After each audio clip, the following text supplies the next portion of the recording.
Bismillahirrahmanirrahim. Welcome dear students of geology. Dear students, today in lecture 35 we are starting our next biological molecule, nucleic acid. And already in this chapter 2 we have discussed water as a biological molecule, carbohydrates as a biological molecule, lipids as a biological molecules, and proteins as a biological molecules. Means we have already discussed 4 biological molecules, their role in living organisms, their composition, how they are involved in different activities in living organisms. Dear students, nucleic acid जो है इसकी दो types होती हैं, DNA and RNA. तो discovery जो है Frederick मैस्चर जो है 1869 में इसने पहली मर्तबा डीएनए को डिस्कवर किया था. आपकी किताब में कुछ पेज 30 पर कुछ ऐसे लिखा हुआ है, न्यूक्लिक एसिड्स वर फर्स्ट आइसोलेटेड.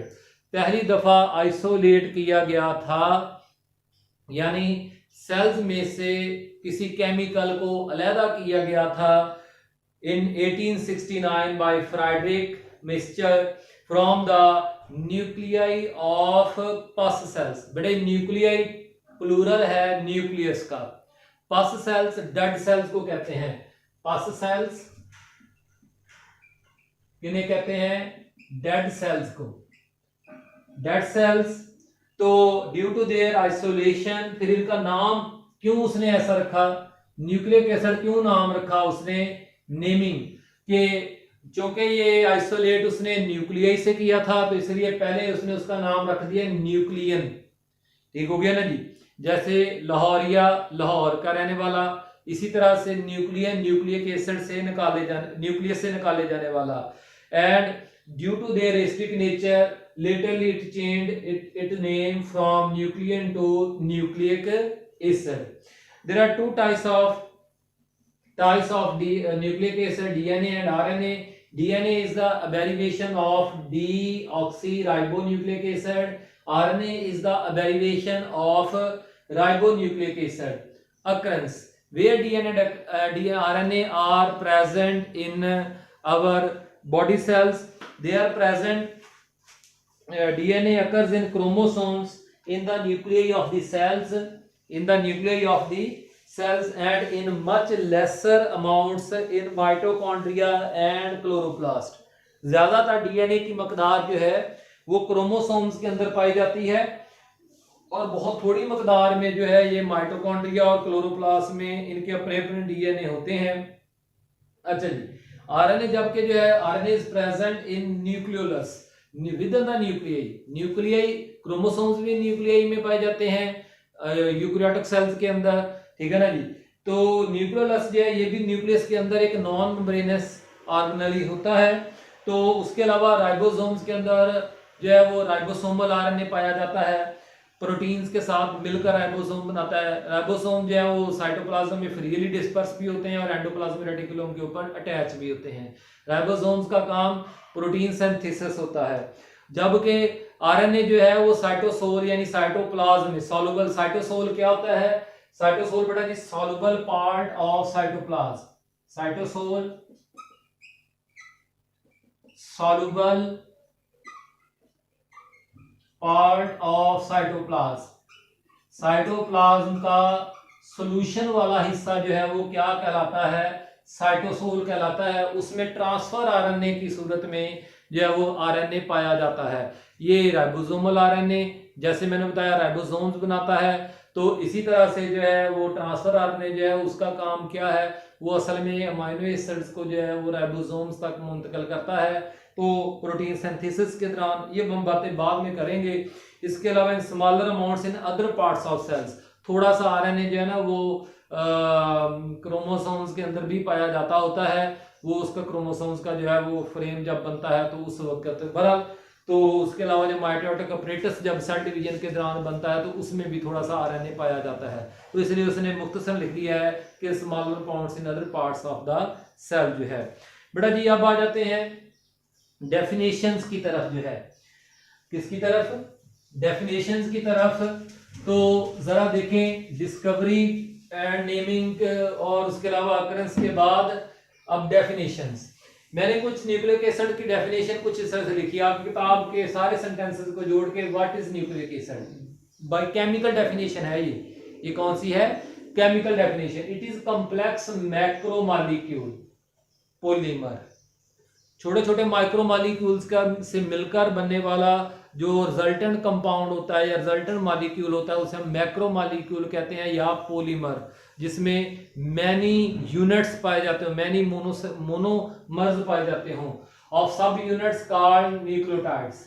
देखें जी, it is complex macromolecule of सब यूनिट्स कॉल्ड न्यूक्लियोटाइड्स। तो इस डेफिनेशन में दो डेफिनेशनें हैं, एक न्यूक्लिक एसिड की और दूसरी न्यूक्लियोटाइड्स की।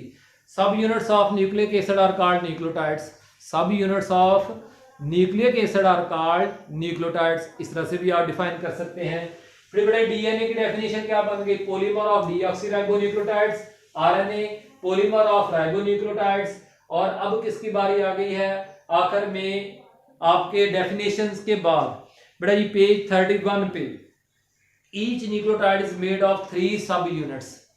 हर न्यूक्लियोटाइड आगे 3 कंपोनेंट्स पर मुश्तमिल है, ठीक है ना जी।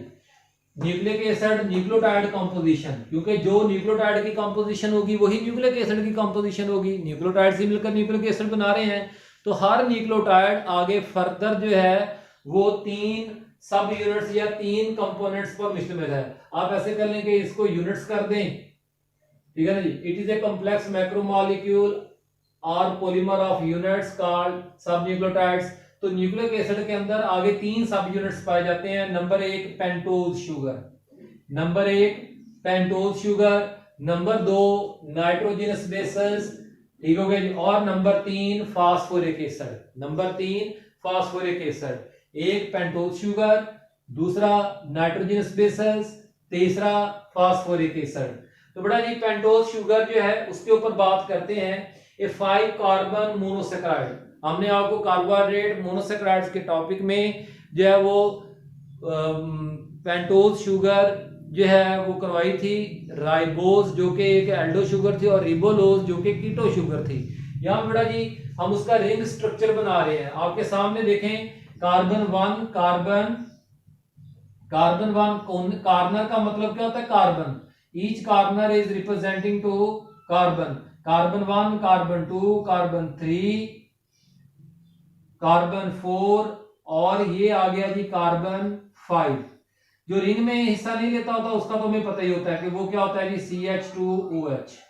कार्बन 1 में हाइड्रोक्सल ऊपर, बेशक कार्बोहाइड्रेट्स वाला लेक्चर जाकर देख लें, रिंग स्ट्रक्चर वाले में मैंने आपको समझाया हुआ है। HOH, HOH पूरा नाम आपको लिखवाया था, ये क्या हो जाएगा? Beta dextroribose, beta dextroribose. ये बड़ा जी यहाँ पे सिर्फ मैं लिखूंगा राइबोस, याद रखें राइबोस मैंने आपको पहले ही बताया हुआ है, फिर दोबारा से लिख रहा हूं राइबोस क्या है, ठीक है ना जी। Pentose aldo sugar, pentose aldo sugar याद रखें, ये आपको पहले भी हमने बताया हुआ है। रिंग स्ट्रक्चर है तो बीटा डेक्स्ट्रोराइबोज इसका पूरा नाम है, लेकिन यहाँ पे जरूरत नहीं है तो इसलिए मैं ऐसे लिख रहा हूं। तो अब आ जाए जरा देखें इनका मॉलिक्यूलर फार्मूला, कितने कार्बन है? Carbon 1 2 3 4 5, each carbon is representing to carbon. तो मॉलिक्यूलर फार्मूला क्या बन जाता है? C5H10, गिन ले हाइड्रोजन 1 2 3 4 5 6 2 8 और 2 2 4 2 6 2 8 और 1 9, नहीं यार ये 10 होने चाहिए, हाँ यहाँ पे एक हाइड्रोजन ये मिसिंग था जी। तो कार्बन के 4 के जो 4 बॉन्ड्स पूरे करने थे, तो इस तरह से 2 2 4 2 6 और 7 2 9 और 1 10 हाइड्रोजन आ गए। ऑक्सीजन गिन लें, एक ऑक्सीजन ये 2 3 4 और 5, बड़ा जी 5 ऑक्सीजन। ये किसका बन गया है? राइबोज का। किसका? राइबोज का। अब जरा मैं आपको डीऑक्सीराइबोज बना के दिखाता हूं। फिर एक दफा number carbon 1 carbon 2 carbon 3 carbon 4 और ये हमारा कार्बन 5, CH2OH। ठीक हो गया जी। तो ये अब इधर पहले ऊपर हाइड्रोक्सल H, जरा गौर से देखें कार्बन 2 पे फर्क आ रहा है। कार्बन 2 पे ऑक्सीजन नहीं है, हाइड्रोक्सल नीचे, हाइड्रोक्सल की जगह पे कौन मौजूद है? हाइड्रोजन मौजूद है। हाइड्रोक्सल की जगह पे कौन मौजूद है? हाइड्रोजन। तो मिसिंग क्या है? ऑक्सीजन। मिसिंग क्या है? ऑक्सीजन। तो बेटा जी यहाँ पे H और OH, H और OH, फिर थर्ड पे आ गया, फोर्थ का फिर चौथा बॉन्ड कार्बन का पूरा करना है हाइड्रोजन। तो अब अगर देखें तो इसलिए हमने इसका नाम क्या रख दिया? डीऑक्सीराइबोज। क्यों रखा है?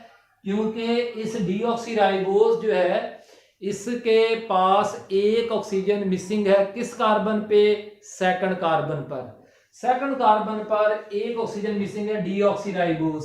तो डीऑक्सीराइबोज, ये डी छोटा डालना है, डीऑक्सीराइबोज। ये छोटा क्यों डाला है? क्योंकि ये बड़ा जी कन्वेंशनल है, रवायती, ट्रेडिशनली ऐसा ही किया जाता है। जब इनके नाम दिए जाते हैं तो इस तरह से डीऑक्सीराइबोज। इसका फार्मूला अगर हम देखें तो C5H10O4 बनता है। तो है ये भी वही डीऑक्सीराइबोज भी क्या है? पेंटोज एल्डो शुगर ही है। बस फर्क ये है कि पेंटोज एल्डो शुगर में इस डीऑक्सीराइबोज के अंदर सेकंड कार्बन पे, कार्बन 2 पे oxygen is missing, oxygen is missing. अब बेटा जी अगले कंपोनेंट की तरफ चलते हैं। अगला कंपोनेंट है आपका nitrogenous bases. There are two types of nitrogen bases. There are two types of nitrogen bases which are responsible making nucleic acid or nucleotides. Purines or pyrimidines. Purines or pyrimidines. तो purines दो तरह की होती हैं। Purines जो है वो double drink होती है। ये मैंने आपके सामने एक प्यूरिन बनाई हुई है, ठीक है ना जी। अगर आप कहते हैं तो एक जो है वो पायरिमिडीन भी बना देता हूं, लेकिन वो आपके सिलेबस में नहीं है। आपके सिलेबस में जो है आपने वही स्ट्रक्चर याद करना है, एक्स्ट्रा याद करने की जरूरत नहीं है। ये आपके सामने पायरिमिडीन जो है उसका एक जनरल फार्मूला जो है वो मैंने ड्रा कर दिया है। ठीक हो गया ना जी। तो अब काम की तरफ आ जाते हैं। प्यूरिन्स डबल ड्रिंक, इसमें फिर दो होती है। एडिनिन, उसको कैपिटल ए से रिप्रेजेंट करेंगे हम इन फ्यूचर, और गुआनिन को कैपिटल जी से रिप्रेजेंट करेंगे।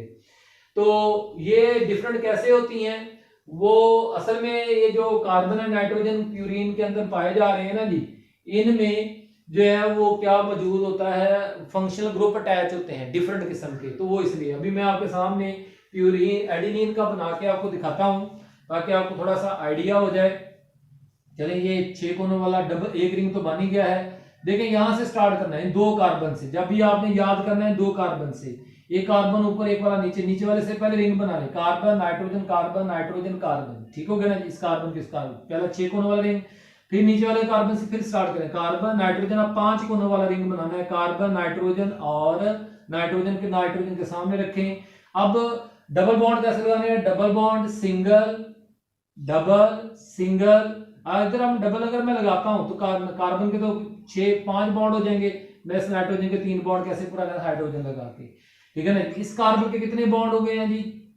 3, 2 और 1, 3, तो चौथा हाइड्रोजन लगा के। अच्छा जी, फिर इधर से डबल, सिंगल, इधर क्या आ गया जी? डबल बॉन्ड आ गया, सिंगल, इधर क्या आ गया? डबल आ गया। अच्छा जी, तो अब हमने एडिनिन बनाना है। तो एडिनिन के लिए यहां पे देखें NH2 और इस कार्बन के 4 बॉन्ड पूरे करने के लिए H लगा दिया जाता है, बाकी सब के। तो बेटा जी मैंने पहले भी समझाया था कि देखें ये अमोनिया है, इसमें नाइट्रोजन ने 3 बॉन्ड बनाए होते हैं, आ रहा है याद? और इसको अगर हम पानी में डालें तो ये क्या करती है? पानी में से प्रोटॉन एक्सेप्ट कर लेती है, और एक्सेप्ट करके क्या बना देती होती है? खुद तो बन जाता है NH4+ और हाइड्रोक्साइड। तो proton acceptor is called base. अब नाइट्रोजन प्रोटॉन एक्सेप्टर की वजह से बेस कब होगी? जब नाइट्रोजन के 3 बॉन्ड हो और एक लोन पेयर हो। तो आप देख सकते हैं इन सारी नाइट्रोजन ने क्या किया हुआ है, 3-3 बॉन्ड बनाए हुए हैं, ठीक है ना जी। यहाँ पे 2 कार्बन के साथ एक सिंगल बॉन्ड, डबल बॉन्ड, 2 और 1 3 लोन पेयर है, 2 और 1 3, 2 और 1 3, NH2 में इसी तरह से। तो ये सारी नाइट्रोजन जो है वो बेस का काम कर सकती है, प्रोटॉन एक्सेप्टर का काम कर सकती हैं, इसलिए हम इस ऑर्गेनिक कंपाउंड को भी अमोनिया की तरह बेस कह सकते हैं। जैसे हमने अमोनिया को बेस कह दिया था, इसी तरह से इस ऑर्गेनिक कंपाउंड को भी हम क्या कह सकते हैं, नाइट्रोजिनस बेस कह सकते हैं। तो बेटा जी इसका नाम है एडिनिन। क्या है, एडिनिन। देख ले गौर से, मैंने इस जगह पे आगे किताब में यहाँ पे एन को सी के साथ जुड़ा हुआ है, लेकिन मैंने एन के साथ क्या लगा दिया है, एच। वो हम जोड़ना आपको बाद में सिखाएंगे। अगर मिसाल के तौर पर आप में से कोई कहता है, ये आपको याद करने की जरूरत नहीं है, मैं गुआनिन बना के दिखा देता हूं आपको। देखिए वही तरीकाकार है कि इस कार्बन से शुरू किया, पहले 6 कोनों वाला रिंग, कार्बन नाइट्रोजन, नीचे वाले से रिंग बनाने हैं, नीचे वाले कार्बन से कार्बन नाइट्रोजन और कार्बन, फिर कार्बन नाइट्रोजन, इधर 5 कोनों वाला, कार्बन नाइट्रोजन कार्बन। तो ऊपर वाले से रिंग से single double bond single double bond single, इसके साथ हाइड्रोजन, ठीक हो गया ना जी, डबल सिंगल डबल, ठीक हो गया ना जी, फिर सिंगल और इधर डबल। लेकिन आप जरा देखें जो गुआनिन होती है ना, उसमें यहाँ पे सी डबल बॉन्ड ओ होता है, तो इसलिए इधर से यहाँ पे एच आता है, और इधर जो है वो इसके साथ जो है वो यहाँ पे भी मेरे ख्याल में, मुझे अब याद नहीं आ रहा है, चले तो 1 2, हाँ जी NH2, यहाँ पे CnH2 आना है, तो H की जगह पे। तो ये बड़ा जी किसका स्ट्रक्चर है, गुआनिन का, जिसको हम G से, आपके सिलेबस में सिर्फ एडिनिन है, आप एडिनिन याद करें, ये याद करने की जरूरत नहीं है आपको। ये मैंने सिर्फ दिखाया है कि how guanine and adenine are different, they are different from functional groups attached to.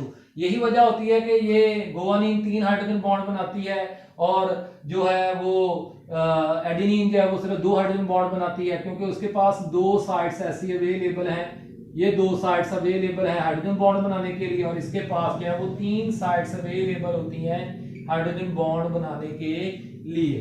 बेटा इसी तरह से जो है वो पायरिमिडीन्स और वगैरह वगैरह का फर्क होता है। तो एडिनिन का स्ट्रक्चर 5 मरतबा बनाए, याद करें, ठीक है ना जी। बनाने का तरीकाकार मैंने सिखा दिया है। इन 2 कार्बन से को ज़हन में रखें, नीचे वाले कार्बन से रिंग बनाने हैं, राइट साइड पर आपने क्या बनाने हैं, 6 कोनों वाला रिंग, लेफ्ट साइड पे आपने 5 कोनों वाला रिंग, फिर ऊपर वाले कार्बन से डबल बॉन्ड सिंगल बॉन्ड, हर single bond double bond single double single, double bond single double single double. कोई मुश्किल नहीं है, बस कोशिश करिएगा कि कार्बन के 5 बॉन्ड ना करें, ठीक हो गया ना जी। तो बाकी अल्लाह ताला आसानी पैदा फरमाए।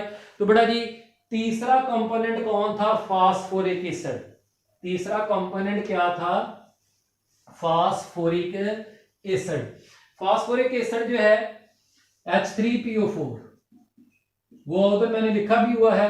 मैं बस आपको कुछ शो करना चाहता हूं कि जारी बात है, सेल के अंदर तो वाटर मीडियम होता है, एक्वस मीडियम में एसिड जब वो आयनाइज करेगा तो कुछ इस तरह से होगा। हम इसको भी फास्फोरिक एसिड, यानी हालांकि ये फास्फेट है, +3 हाइड्रोजन आयंस प्लस। तो बेटा ये भी आपके सिलेबस, आपका लेवल इतना हाई प्रोफाइल का नहीं है कि मैं आपको जो है वो असल बातें बताना शुरू कर दूं। अभी फिलहाल जो बातें आपको मैं सिखा रहा हूं उनको सीखें, +3 हाइड्रोजन प्लस। तो कहने का मेरा मकसद जो है वो ये है कि अगर हम फास्फोरिक एसिड को कुछ इस तरह से भी लिख दें तो परेशान नहीं हो जाना, वही फास्फोरिक एसिड ही है। इंशाअल्लाह अगले लेक्चर में मैं आपको जो है वो न्यूक्लियोटाइड बनाना सिखाऊंगा। अभी तो आज हमने सिर्फ उसके कंपोनेंट्स, उसके सब यूनिट्स पढ़े हैं। ये सब यूनिट्स कैसे जोड़कर जो है वो न्यूक्लियोटाइड कैसे बनाते हैं उसके ऊपर बात करेंगे इंशाअल्लाह अगले लेक्चर में।